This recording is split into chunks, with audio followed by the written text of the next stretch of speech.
الرزق بتاع ربنا، والشغل برضو بإيد ربنا، وكل حاجة بإيد ربنا، وحياتي محدش بيتحكم فيها غير ربنا.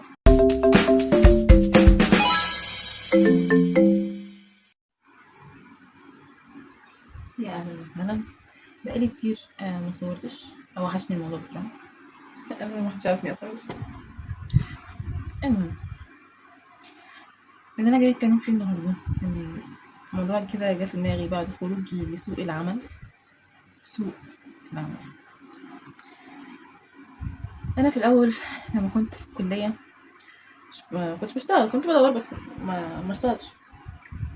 كنت بشوف على طول الفيديوز والبوستس بتاعت اللي هو جينزي مش بتوع شغل، وجينزي جيم متدلع ومش بتاع شغل، وممكن يتطرق الموضوع للحياة الشخصية اللي هو مش بتوع جواز، مش بتوع حاجات كتير كده، مش بتوع مسؤولية عامة. كنت بحس نوعا ما ان ممكن الناس عندها حق، ممكن احنا فعلا في ناس كتير متدلعين، خصوصا كنت بشوف النوع ده قدامي، النوع اللي مثلا مش عايز يشتغل، او متكاسل، او اللي هو ناس كده اللي هي عندها قلة الذوق دي شطارة، وان انا كده بعرف اجيب حقي، وان انا كنت بقول يمكن. بس بعد نزولي لسوق العمل اكتشفت ان لا، احنا مش جيل متكاسل يعني. في منا كده، انا مش بتكلم على النوع ده، بس انا بتكلم على حاجة تانية. سوق العمل ذات نفسه او الناس اللي فيه هو مم، بيبقى بيبقى عايزين الشخص اللي قدامهم اللي هو في سكة عبودية كده في الموضوع، اللي هو في ان انت تحت امري، وان انا ماسكك وخانقك من رقبتك. في الحقيقة ان لا، ليه هتخنقني ليه؟ ما ناس كتير من الناس الاكبر، او الناس مثلا احنا بنتعامل معاهم في الشغل، حتى لو شغل خاص. على فكرة انا حاليا انا مش شغالة في شركة، مش شغالة في مكان محدد، شغلي حر. بس برضو في ناس لما بنتعامل معاها تبقى فاكرين ان طالما في مقابل مادي فانت تحت امري. في الحقيقة ان لا، انا مش تحت امرك. الرزق بتاع ربنا، والشغل برضو بإيد ربنا، وكل حاجة بإيد ربنا، وحياتي محدش بيتحكم فيها غير ربنا. ف يعني حرفيا أنا محدش ليه تحكم عليا، وانت مش مستني من رقبتي. يعني انا ممكن اغير المكان في لحظة. غير كده يعني احنا عندنا مميزات ان في مهارات كتير ممكن الواحد يتعلمها. فانا ممكن ابقى شغالة معاك وبحاول ان انا اوفر وقت واتعلم مهارة تانية في لحظة. انا مش بس ممكن اغير المكان او اغير الشخص، انا ممكن اغير المجال كله حضرتك. يعني انا ممكن اسيب مجالك كله. فليه الاحساس بتاع ان انت متحكم فيا؟ في ناس كتير بتعتبر ان الجيل الاصغر يعني الشخص اللي قدامهم لما انت اصغر يبقى انت مش ناضج، انت مش عارف، انت لسه مش عارف مصلحتك. ونوعا ما في الاول انا كنت فاكره كده برضه، انا لسه صغيره، لسه بادئه شغل، لسه الكلام ده كله، لسه متخرجه. فتمام، انا من النوع اللي بيحب يسمع. هسمعك، تديني نصيحة هسمعك، قول ماشي اللي قدامي ده أكتر خبرته أكتر مثلا، ليه صلاحيات في الشغل، ليه مش عارفة ايه، فأقعد أسمع. فأنا ما عنديش مشكلة إن حد يديني نصايح، يعني أنا مش جامدة في الحتة دي اللي هو لأ ما اسمعش وما تقوليش وأنا عارفة أنا بعمل ايه كويس، لأ. تمام، اديني نصايح، بس لما نصايحك تقلب بإن أنت بتتحكم فيا، لأ، هنا نقف. أنا بسمع نصايح عشان أتعلم، أنا عندي القدرة إن أنا أتعلم، وعندي حب إن أنا أتعلم. ما عنديش أي مشكلة إن اعترافي بإن أنا قليلة الخبرة، بس أنا مش قليلة العقل. يعني علمني، بس ما تحطليش خطة أنا أمشي عليها. في فرق إنك تعلمني، وفرق إنك تقولي أنت لازم تعملي واحد اتنين تلاتة، تبدأ تحدد لي مساري. لا، ما أنا لو عايزة يعني أنا ليه أنزل أشتغل وأنا في حد تاني يحدد لي مساري؟ ما هو أنا أقعد في البيت يعني، ما تلزمش الدنيا عليا يعني. فالناس يعني اللي أنا لاحظته إن بيبقى في ناس فاكرة إن آه يعني ان هي ماسكه رقبتك، دي حاجه. تاني حاجه، في ناس تبقى فاكره برضو ان من حسن الشغل، ومن الجدعنه، ومن الاصول، ومن حاجات كتير قوي ان ترمي عليا مسؤوليات مش بتاعتي، وتزعل لو انا رفضت. اللي هو لا، انت المفروض تعملي كذا كذا كذا. لا، مش المفروض، مش ده مش شغلي. من شغل 1 2 3 وهعمله بالطريقة الفلانية. لأ، تاخدي مسؤوليات زيادة بقى. في مقابل طب أنا هاخد مسؤوليات زيادة، هل في راحة نفسية في بيئة العمل؟ لأ. هل في مقابل مادي مقابل المهمات الزيادة؟ لأ.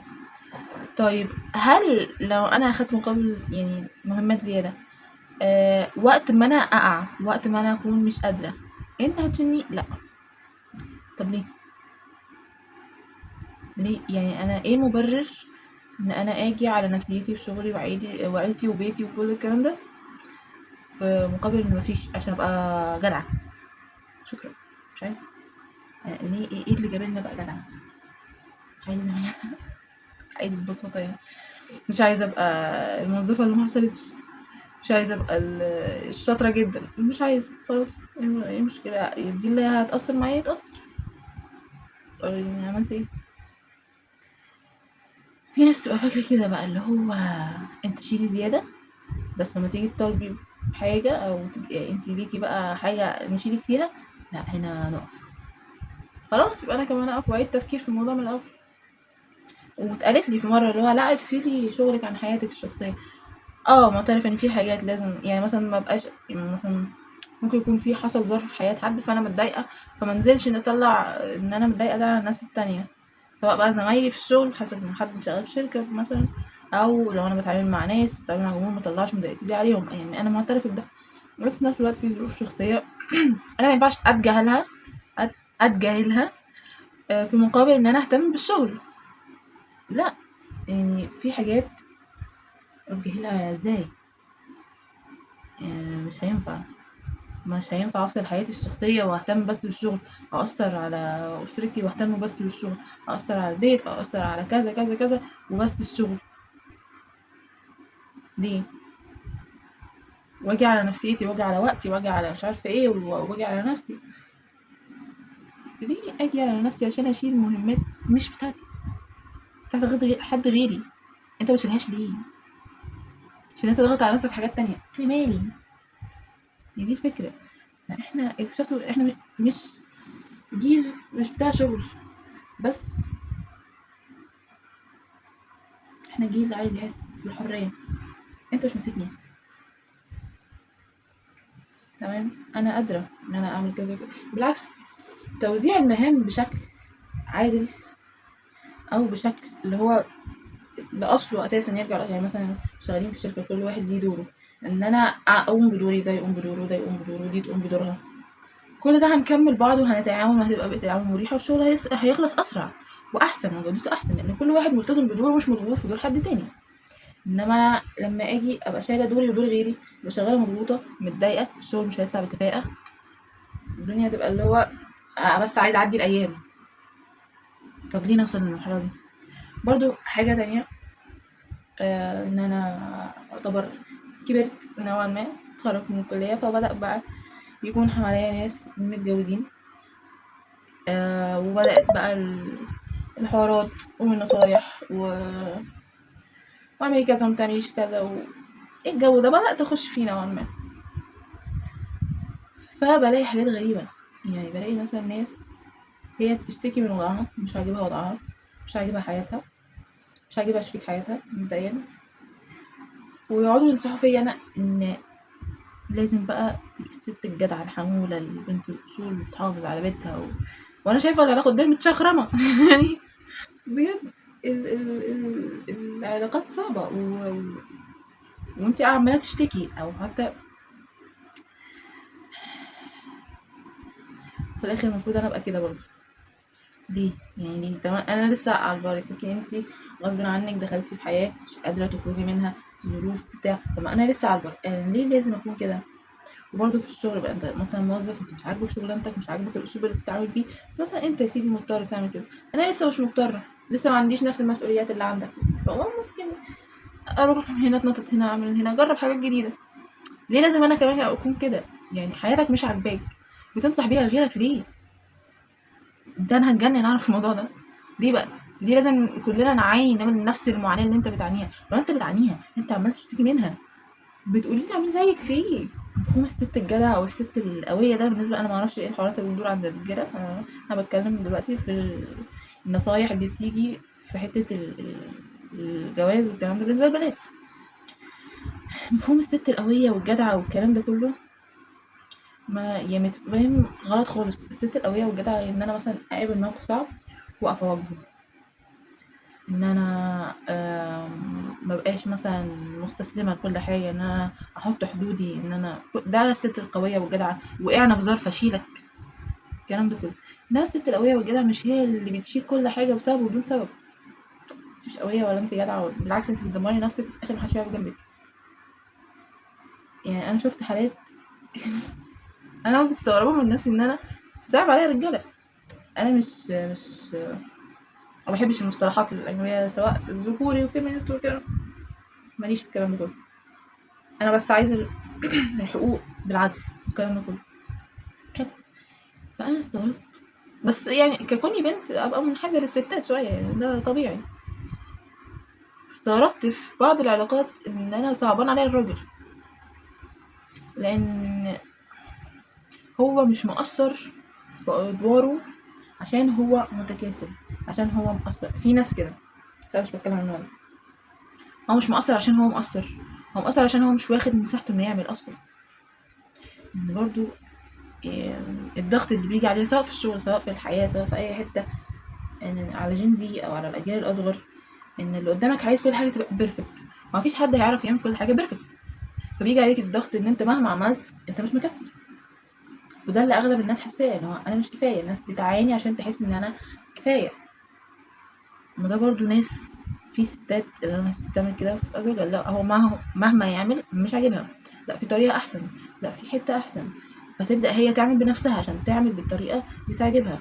فيبدا هو واحده واحده يسحب ايده عشان حاجتين: يا هي وقعت في واحد مستغل الموقف، يعني المستغل او الكسول ده ما يعني ما حدش هيلاقي الدلع وما يتدلعش. انت هتعملي كل حاجه، اعملي كل حاجه. يا اما هو زهق من كتر ما هي مش عاجبها اي حاجه، خلاص اعملي انت، ما اعملي كده.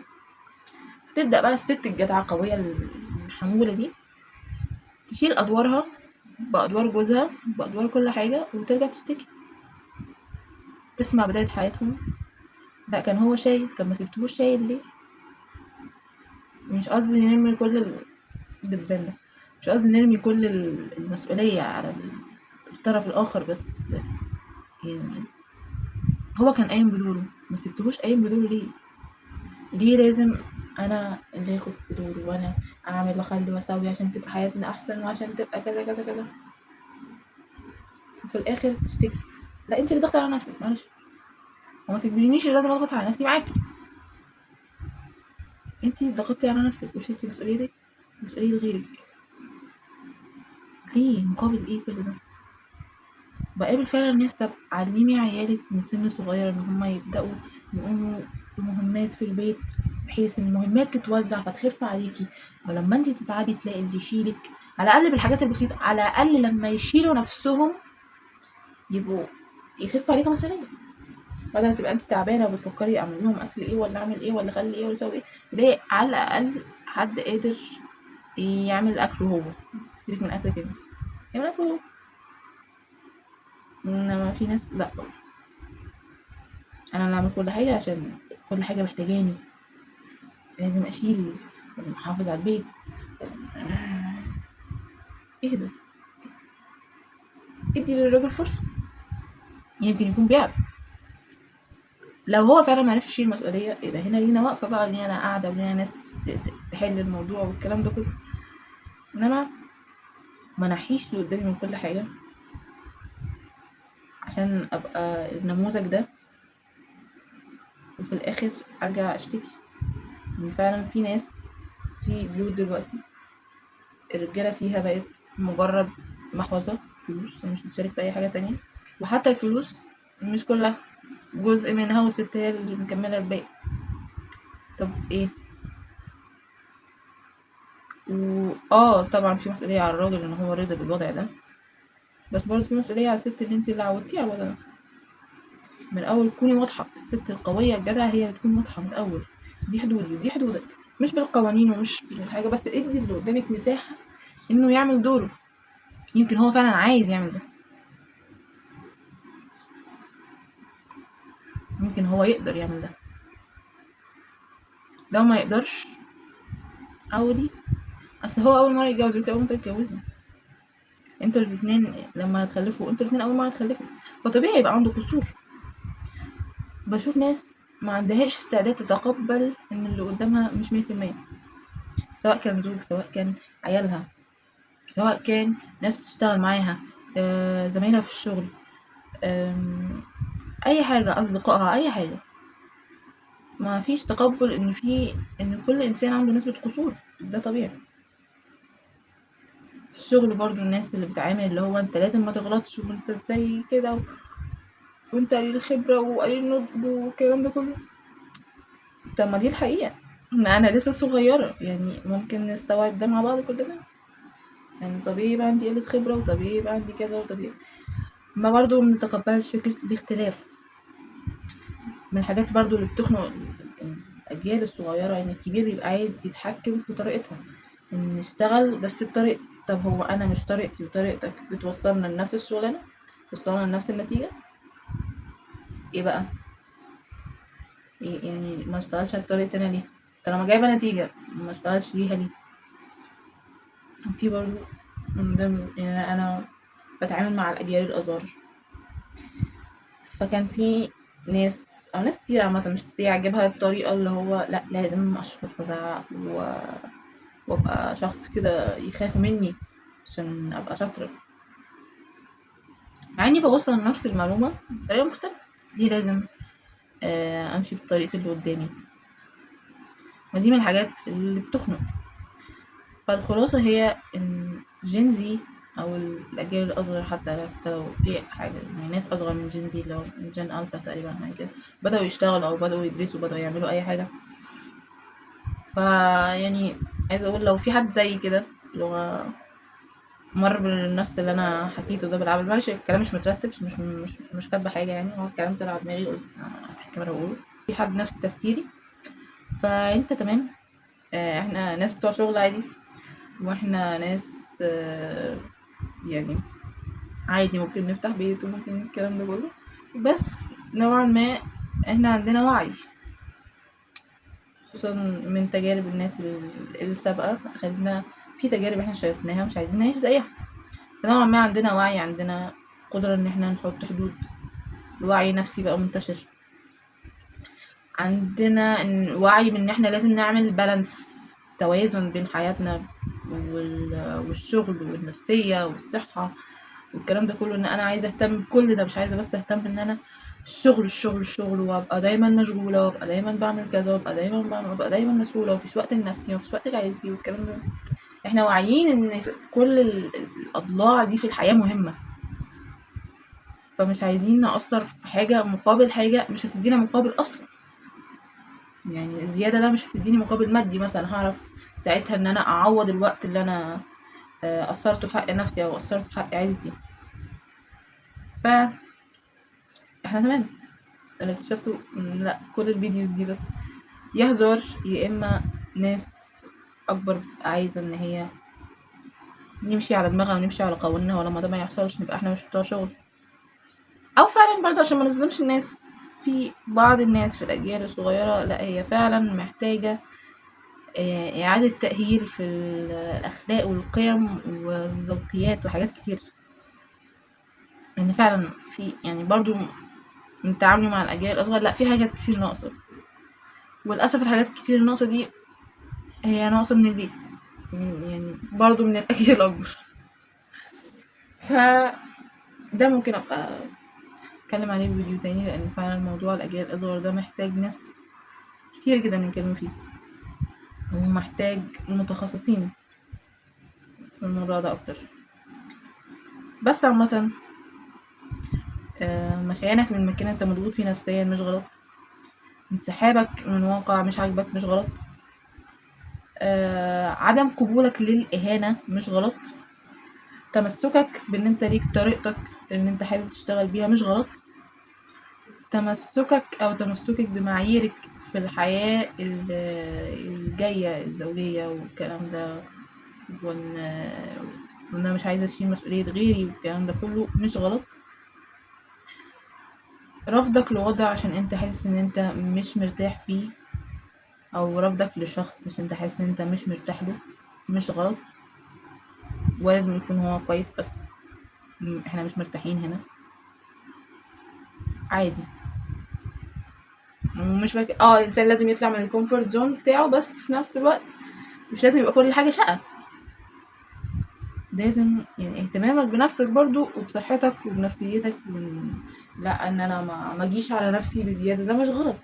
او ما اجيش على نفسي اصلا. في فرق بين ظرف استثنائي، بين حد مريض، بين حد فعلا محتاج ان حد يقف جنبه، وبين حد بيستغل الوضع، بين حد بيستهبل، بين حد دي مسؤوليته اصلا وعنده اوبشن ان هو يعملها بس هو مش عايز، او هو يعني مقريف كده، او اللي هو ايه، مستسهل. آه، هو فاكر عشان بيدفع لك قرشين يبقى هو ملكك. لا، هي لا، الرزق بتاع ربنا، وسبحان الله بيجي من حتت ما تتوقعهاش، وفي اوقات ما تتوقعهاش. يعني بيبقى الواحد قاعد كده حرفيا بيضرب اخماس في اسداس، مش عارف هعمل ايه، هتدبرها ازاي، هخلي ازاي، هعمل ايه، مره واحده تيجي حاجه غير متوقعه بالمره، وبتبقى احسن كمان من الفرصه اللي مشيت. تبقى احسن من، يعني انت بتمرمطني عشان فرصه معينه، انت متحكم فيها عشان فرصه معينه، انت محسسني انك ماسكني من رقبتي، وان انت بتدفع لي، وانت مش عارفه ايه، في حاجه اساسا مش مريحاني وضغط عليا وانا بعصر على نفسي ليمونه عشان استحملها، هوب سكه تانية تفتح احسن. ف ده يعلمنا ان الحاجات دي بايد ربنا سبحان الله، ربنا بيسبب الاسباب. فانت تمام لو انت من جين زي، انت تمام لو انت من الناس الاكبر برضو اللي بتفكر كده، انت تمام. لو انتوا من الناس اللي مش عاجبكم الكلام ده وشايفين ان الشغل لازم نديله كل وقتنا وطاقتنا ولازم يتحكم فينا وواحد اتنين تلاتة والكلام ده، او لازم في الحياة نبقى الشخص الحمور الجدع اللي بيوزع عطاء على الكل وبيعمل كل حاجة، لازم يعمل كل حاجة بنفسه عشان يتأكد ان هي صح. لو انتوا كده، انتوا محتاجين تراجعوا نفسكم شوية. لا اجزم اني صح، ممكن يكون عندي حاجات غلط، بس اعتقد ان انتوا محتاجين تراجعوا نفسكم شوية. بس اشوفك على خير. كوفي بريك بارد، بس بشربه بارد، بس زي الفل، مفيش حاجة بيرفكت، بارد بارد.